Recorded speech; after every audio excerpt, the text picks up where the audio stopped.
Hello friends, welcome to startupstartkaro.com। This side Ayush Gupta.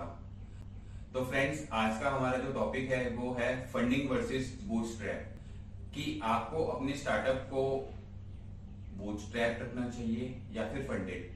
तो सबसे पहले तो इसके लिए हमें ये समझना जरूरी है कि what is meant by a startup which is bootstrap and what is meant by a startup which is funded.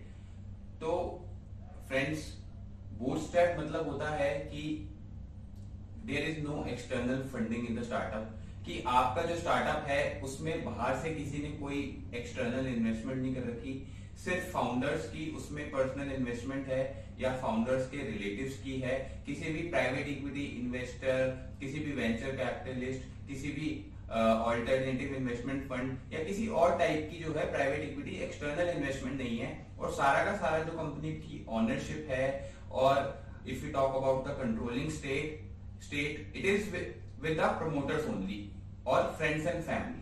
तो ये तो बात हुई बूटस्ट्रैप की। और फंडेड स्टार्टअप फ्रेंड्स वो होता है कि जिसमें एक्सटर्नल फंडिंग हुई होती है या किसी प्राइवेट इक्विटी इन्वेस्टर ने फंडिंग कर रखी होती है और उस फंडिंग के अकॉर्डिंग उस कंपनी की ओनरशिप डाइल्यूटेड होती है। तो ये तो मेजर डिफरेंस था एक फंडेड स्टार्टअप में और एक बूटस्ट्रैप स्टार्टअप में। तो फ्रेंड्स, आज के टाइम में जैसा कि हम सुनते हैं और न्यूज भी अपडेट होती रहती है कि this startup got this million funding, मतलब फंडिंग की आजकल जो है हमें काफी न्यूज सुनने में आ रही है।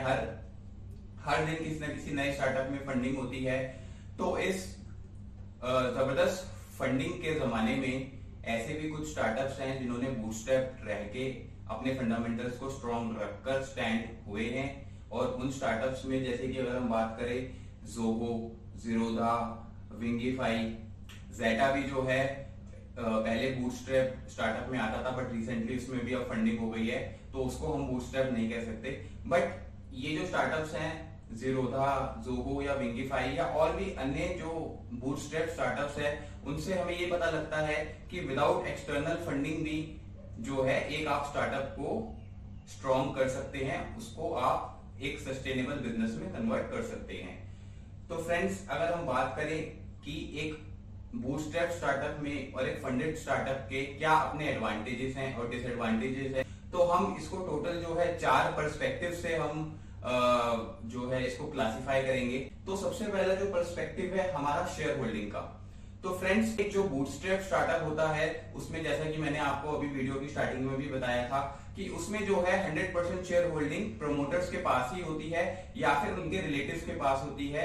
वो जो होती है वो एक क्लोजली हेल्ड कंपनी कहलाई जाती है और उसमें किसी भी एक्सटर्नल इन्वेस्टर का किसी भी टाइप का कोई इंटरफेरेंस नहीं होता और फाउंडर्स जैसा चाहे उस कंपनी को अपने मुताबिक चला सकते हैं। वहीं अगर हम फंडेड स्टार्टअप की बात करें तो एक फंडेड स्टार्टअप में डिपेंडिंग अपॉन कि उसमें उस लेवल पे कितनी सीरीज हो चुकी है और कितनी वैल्यूएशन है और कितना परसेंट जो स्टेक है वो डाइल्यूटेड है, उस हिसाब से उसकी ओनरशिप कैलकुलेट होती है।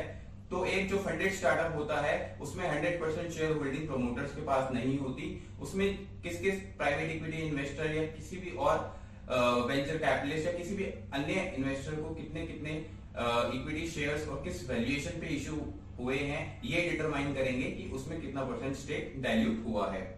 दोस्तों, अगर हम दूसरे पर्सपेक्टिव की बात करें, ग्रोथ अपॉर्चुनिटीज, तो एक जो दोस्तों बूटस्ट्रैप स्टार्टअप होता है उसमें ग्रोथ अपॉर्चुनिटीज, क्योंकि उसमें सारी की सारी प्राइवेट कैपिटल होती है, उसमें कोई भी बाहर का नया इन्वेस्टर नहीं आता, तो उसमें हम कह सकते हैं कि थोड़ी ग्रोथ अपॉर्चुनिटीज कम होती है in comparison to a funded startup. क्योंकि एक फंडेड स्टार्टअप में जब स्टार्टअप फंड हो जाता है उसमें एक्सटर्नल इन्वेस्टर्स आ जाते हैं, तो उनकी मेंटरशिप भी बढ़ जाती है, उनका जो है गाइडेंस भी बढ़ जाती है और जो कंपनी के फाउंडर्स हैं वो उनके नेटवर्क का या उनका जो इन्फ्लुएंस है या उनका जो एक्सपीरियंस है उसको वो लोग अपने स्टार्टअप में यूटिलाइज कर सकते हैं। आप सपोज कीजिए कि अगर एक वेल नोन पर्सन जो है अगर आपके स्टार्टअप में वो इन्वेस्ट कर देता है तो वो कहीं ना कहीं आपका स्टेक होल्डर बन जाता है, उसको कंपनी की ओनरशिप मिल जाती है और उसके मिलने से ये फायदा होता है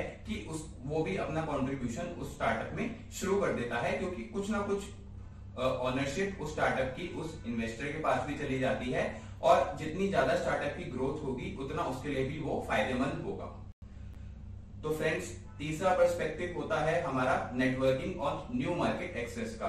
तो इसमें भी फ्रेंड्स जो है, एक बूटस्ट्रैप स्टार्टअप के पास थोड़ी कम अपॉर्चुनिटीज होती है, चाहे वो नेटवर्किंग की हो या न्यू मार्केट एक्सेस की हो, और एक फंडेड स्टार्टअप में थोड़ा उसको यहाँ एडवांटेज मिलता है।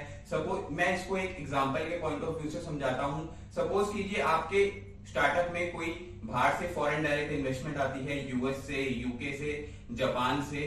तो अगर बाहर से इन कंट्रीज से या किसी और भी कंट्रीज से जिससे एफडीआई अलाउड है आपकी कंपनी में फंडिंग आती है, तो उस पर्टिकुलर मार्केट का आपको एक्सेस मिल जाता है। सपोज कीजिए कोई जापानीज इन्वेस्टर है, तो अगर वो जापानीज इन्वेस्टर आपकी कंपनी में इन्वेस्ट कर रहा है तो वो आपको कुछ और अन्य बेनिफिट्स भी देगा, जैसे कि वो वहां की मार्केट, वहां के कस्टमर्स, या आपको उस कंट्री में और क्या एडवांटेजेस मिल सकते हैं। आप उस कंट्री में एक अपनी एडिशनल कंपनी या अपनी सब्सिडरी भी खोल सकते हैं। अगर अच्छी बिजनेस अपॉर्चुनिटीज मिल जाती है आपको, वो फॉरेन कंट्री का जो इन्वेस्टर है वो अपनी कंट्री में कैसे बिजनेस करना है इसके बारे में भी बताएगा। तो एक जो फंडेड स्टार्टअप होता है उसमें अच्छी अपॉर्चुनिटीज मिलती है नेटवर्किंग की और न्यू मार्केट एक्सेस की। दोस्तों, जो हमारा फोर्थ पर्सपेक्टिव है वो है वैल्यूएशन का। इसमें भी मैं यही कहूंगा कि बूटस्ट्रैप स्टार्टअप में जो है वैल्यूएशन थोड़ी कम रहती है, क्योंकि उसमें सारी प्राइवेट कैपिटल होती है, फाउंडर्स की कैपिटल होती है, उनके रिलेटिव्स की कैपिटल होती है। वहीं अगर हम बात करें एक फंडेड स्टार्टअप की, तो उसमें क्योंकि डिफरेंट राउंड्स ऑफ फंडिंग होती है, पहले प्री सीरीज, पहले सीड फंडिंग होती है, उसके बाद आपकी सीरीज ए, बी, सी, तो डिफरेंट लेवल्स पे जो होती है फंडिंग के बाद कंपनी की वैल्यूएशन बढ़ती जाती है फ्रेंड्स। क्योंकि जैसे जैसे जितनी कंपनी की वैल्यूएशन बढ़ेगी उतने इन्वेस्टर्स को उस कंपनी से प्रॉफिट मेकिंग की अपॉर्चुनिटी मिलेगी बड़ी हुई वैल्यूएशन पे एग्जिट करके। तो देखिए, ये तो कुछ मोटे पर्सपेक्टिव थे जिसमें हम बूटस्ट्रैप स्टार्टअप और एक फंडेड स्टार्टअप को जो है डिफरेंशिएट कर सकते हैं। देखिए, ये सब आपके ऊपर डिपेंड करता है कि आप अपने स्टार्टअप को बूटस्ट्रैप रखना चाहते हैं या फंडेड रखना चाहते हैं। जैसा कि मैंने आपको वीडियो की स्टार्टिंग में भी एग्जांपल दिया था, हमारे पास जीरोधा, जोहो, विंगीफाई और भी काफी स्टार्टअप्स हैं जिन्होंने बूटस्ट्रैप रह के भी अपने बिजनेस को काफी अच्छा उसको सस्टेनेबल बनाया है, उसमें काफी अच्छा रेवेन्यू जो है अचीव किया है। तो चाहे आप बूटस्ट्रैप रखें चाहे आप फंडेड रखें, सबके अपने एडवांटेजेस और डिसएडवांटेजेस है। तो फ्रेंड्स, आई होप दैट कि इस वीडियो से आपको कुछ ना कुछ वैल्यूएबल इंफॉर्मेशन जरूर मिली होगी। Thank you.